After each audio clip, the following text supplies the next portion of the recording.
মালদায় প্রধানমন্ত্রী নরেন্দ্র মোদীর প্রোগ্রামে যাওয়ার জন্য এবার সীমান্তে কর্তব্যরত বিএসএফ জওয়ানদের আমন্ত্রণপত্র জানালেন ইংরেজবাজারের বিধায়ক শ্রীরূপা মিত্র চৌধুরী। তিনি ইংরেজবাজার বিধানসভার ভারত বাংলাদেশ সীমান্তবর্তী কুমার কেষ্টপুরে এদিন আমন্ত্রণপত্র বিলি করতে যান। বিএসএফ জওয়ান এবং আধিকারিকদের আগামী 17 জানুয়ারি মালদা প্রধানমন্ত্রীর সরকারি কার্যসূচি অর্থাৎ মালদা টাউন স্টেশনে বন্দে ভারত স্লিপার কোচের উদ্বোধনের মুহূর্তের সাক্ষী থাকার আবেদন জানান।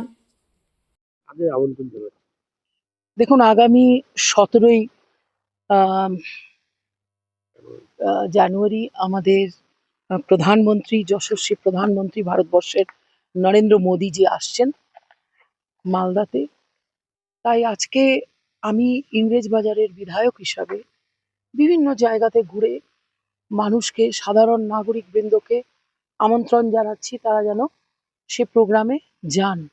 সেই সঙ্গে যারা সরকারি কাজ করেন এবং আমাদের এই যে এই বর্ডারে যারা সেন্ট্রি দাঁড়িয়ে রয়েছেন দিন রাত আমাদের রক্ষা করার জন্য, অবশ্যই তারা পরিষেবা দিচ্ছেন, সেবা দিচ্ছেন, তাদেরকেও আমি আমন্ত্রণ জানাচ্ছি।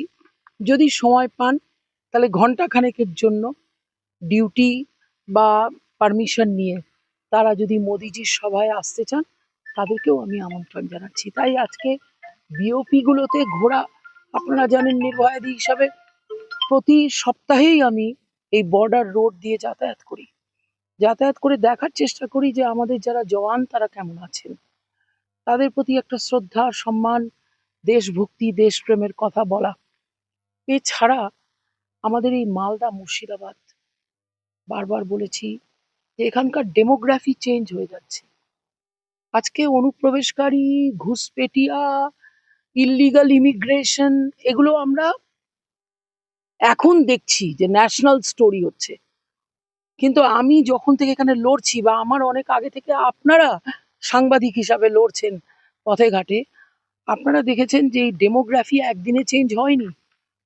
এই 60-70 বছরের যে কুশাসন, সেই শাসনের জন্য কোনো অব্যবস্থা ছিল, সেই অব্যবস্থার জন্য আজকে আমাদের এই এলাকাগুলো সম্পূর্ণভাবে আমরা দেখতে পাচ্ছি captured by in many cases illegal immigrants। এবং সেটা আজকে যে এসআইআর প্রসেস চলছে, এই প্রথম কিন্তু সারা পশ্চিমবঙ্গের মানুষ, ভারতবর্ষের মানুষ এটাকে খুব সিরিয়াসলি নিয়েছে। আমি দেখতে পাচ্ছি সাধারণ মানুষ যারা ফর্ম 7 নিয়ে আমার কাছে চলে আসছে, বলছে জমা নিল না ভিডিও, দিদি দেখেন ফর্ম 7 কি হয়েছে। জানি তো আমরা এখানকার লোক না। এই যে সাধারণ মানুষের মধ্যে একটা জাগরুকতা হলো, এটা কিন্তু এই গভর্নমেন্ট, মোদী সরকারের যে একটা সিস্টেমকে ঠিক করার যে প্রবণতা বা প্রচেষ্টা, এবং ইনফ্রাস্ট্রাকচার, টেকনোলজিক্যাল আপগ্রেডেশন, এগুলো আজকে বিএসএফ এর মধ্যে যা হয়েছে কল্পনার অতীত।